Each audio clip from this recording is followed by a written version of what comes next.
Hello everyone, MySQL এর second লেকচারে সবাইকে স্বাগতম। সো গত লেকচারে আমরা জাস্ট MySQL ওয়ার্কবেঞ্চটা ইনস্টল করার চেষ্টা করেছি। সো এই ভিডিওতে আমরা কি করব, যে MySQL ওয়ার্কবেঞ্চটা ওপেন করে আমরা একটা কানেকশন তৈরি করব এবং ওই কানেকশনের মধ্যে আমরা এসকিউএলটা প্র্যাকটিস করার চেষ্টা করব। সো ফার্স্ট অফ অল আমরা একটা কানেকশন তৈরি করে নিই। সো MySQL কানেকশনের প্লাস আইকনে ক্লিক করে আমি একটা কানেকশন নাম দিয়ে দিলাম, যে ডেমো, বা আমি দিলাম মডিউল 1, এনিথিং দিতে পারি, এনিথিং নাম। সো মডিউল 01 দিয়ে দিলাম। দেন হচ্ছে টেস্ট কানেকশনে ক্লিক করে কানেকশন পাসওয়ার্ড হিসেবে দিয়ে দিব আমরা পাসওয়ার্ড, ইনস্টল করার সময় যে পাসওয়ার্ডটা দিয়েছিলাম। ওকে, দেন হচ্ছে ওকে, কানেকশন তৈরি হয়ে গেল। জাস্ট এটাকে আমরা ওপেন করব। ওপেন করার পরে এইখানে আমাদের কি করতে হবে, এসকিউএলটা প্র্যাকটিস করতে হবে, কোড লিখতে হবে, যাই হোক।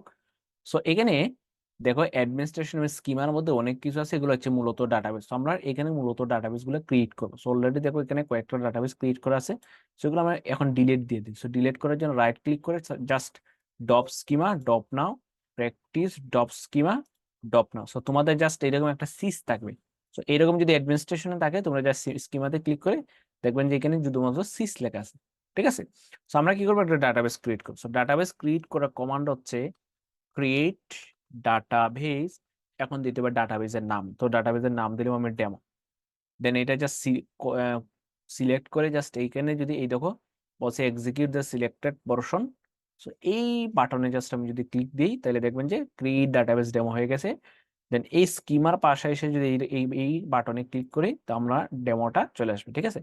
এখন সেম ভাবে যদি আমি আরেকটা ডাটাবেস ক্রিয়েট করতে চাই, তাহলে ক্রিজ ডাটাবেস প্র্যাকটিস নাম দিয়ে দিলাম।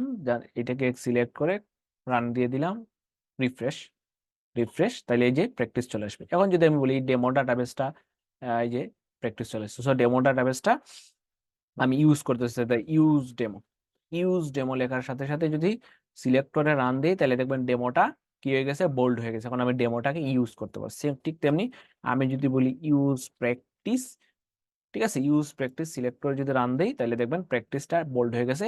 এখন আমি কি করতে পারবো, যে প্র্যাকটিস এবং ডেমো যে কোনো ডাটাবেস এইভাবে ইউজ বলে আমি ওইটাকে ইউজ করতে পারবো। ঠিক আছে। সো এই ছিল মূলত আজকের ক্লাসে আমরা কিভাবে একটা ডাটাবেস ক্রিয়েট করব। দেন নেক্সট ক্লাসে আমরা কি করবো, একটা ডাটাবেস এখানে কানেক্ট করে ওইটার মধ্যে আমরা কোয়েরিজ গুলো কি করবো, প্র্যাকটিস করবো।